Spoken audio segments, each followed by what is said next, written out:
What's going on, everyone, and welcome to Movie Emporium's movie review of Easy Does It, the newest film from director Will Addison. Before we begin, please hit the subscribe button to join Movie Emporium, notification bell at the top to find out what's coming next, and comment below on any videos you watch, including this one. So, in the midst of COVID-19, we are in the middle of trying to, as a reviewer, trying to find films that are brand new, not going back to the past like I do every week with my flashback series. It's very hard because every film that gets put on like a streaming service is either a miss or hit or miss type of thing. A lot of times the trailers don't look that great, but it's a film, like if you can find a diamond in the rough, like Archive or, Relic, it really does help make the year a lot better than it truly has been. So when I saw this trailer for Easy Does It, I was kind of intrigued because I liked the look and the feel of the trailer. I like what the visual look, the visual fidelity, the cinematography, the idea that this is like almost like an exploitation / grindhouse film. It really had my attention, and then it had Linda Hamilton in it. So I like Linda Hamilton. She's great as Sarah Connor and so on and so forth. And so, you know what? I figured I'd check out this film. And this is, of course, stars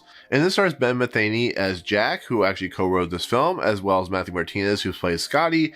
And they're basically two lowlifes. They're basically two druggies. They basically con people out of money, but they also work at a restaurant where they owe their restaurant manager money, and then they owe a lot of money to this person named the King, who's actually played by Linda Hamilton. And they've decided that they're going to go to California because Jack's mom, they think, left a buried treasure. It's a very these two are idiots, these two are dude, where's my car type of scenario. But in the process, they're being chased after a character named Blue, who is played by Sarah Gordon, who is actually the daughter of Ma, who is the Linda Hamilton character.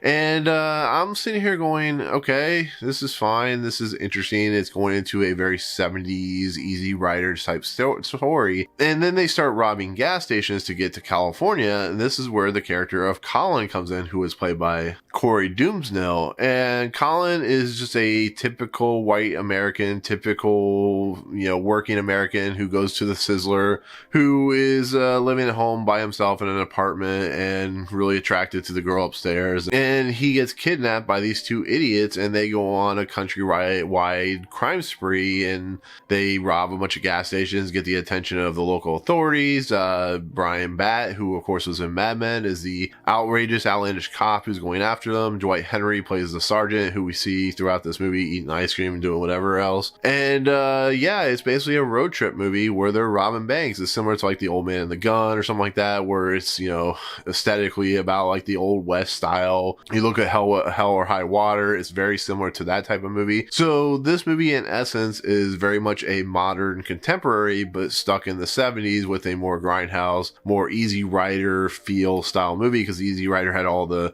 weird druggy trip style dream sequences and stuff like that, and that's what this has in spades. And so I'm watching this movie and I'm going, this is interesting. It's cool that this feels really low budget. It feels like these guys are having a lot of fun, but this movie just may be too much for me. I'm not a big fan of Fear and Loathing in Las Vegas, probably giving me a lot of dislikes for that reason.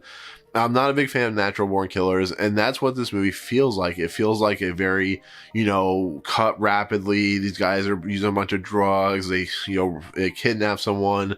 They are seeming to get away from all their robberies and stuff like that pretty easily. And it just feels like a tale or a look into American culture and the essence of how we want to see ourselves, how we want to perceive ourselves, how we want to live that American dream, because there are vignettes throughout this movie that deal with the characters that are in this movie that talk about the American dream and talk about what we will do to kind of make ourselves happy, whether it be through money or prosperity and stuff like that. So I like the messages in this movie. I just don't necessarily like the movie. That's the problem. I think Linda Hamilton's Ma, or the King character, is so over the top. It's so hammy. It's just she has cornrow braids, and she is very typical of a southern 70s style exploitation villain. These two idiots are much in the style of dude, where's my car, and how high and stuff like that. And I just feel like the movie just falters and just is trying to be unique and experimental, but trying to be too much in the process. But I do like Jack and Scotty in this movie. I think they're interesting characters. They're fun characters. They have do have heart. They do have chemistry with it together. They're just in a movie that is just like trying to use a lot of color saturations, trying to use a lot of weird edits. You know, the two radio DJs in this movie are played by John Goodman and Harry Shearer, which is really interesting. John Goodman was in Raising Arizona, which this movie has a lot of looks and feels representing towards. So that's really interesting that to see John Goodman at least as the DJ in this movie. But I don't know. I watched this movie and I watched what Will Addison and Ben Matheny were creating, and I get it. I understand it.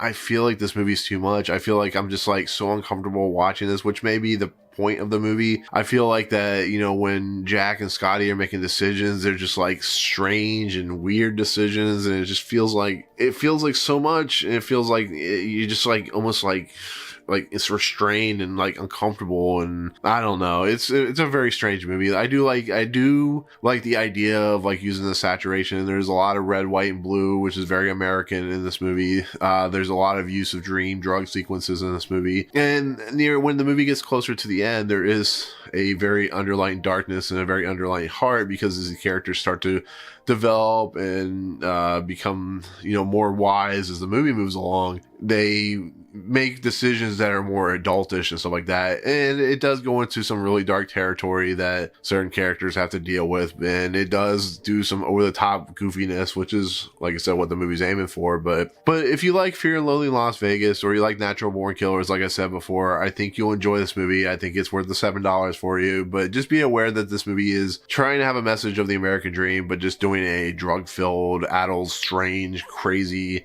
insane way. So yeah, there you go. That is my take on Easy Does It. It is like I said, $7 on current streaming services. So, but anyways, thank you so much for watching. That'll do it. Let me know in the comments below if you do watch this movie. What did you like about it? What did you dislike about it? Also, if you like this video, cool, hit the like button. If you disliked it, hey, it is what it is. But also hit the subscribe button if you enjoy my channel, which is Movie Emporium, and notification bell at the top to find out what's coming next. But otherwise, we'll see you guys on the next video. Peace out.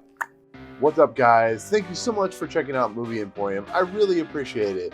If you want to, go ahead and hit the subscribe button. Hit the notification button and the bell at the top. Find out what's coming next for Movie Emporium. Also, check out these two videos. They're amazing. I think they're awesome. I think you'll enjoy them too. But otherwise, thank you so much for watching, guys. We'll see you next time.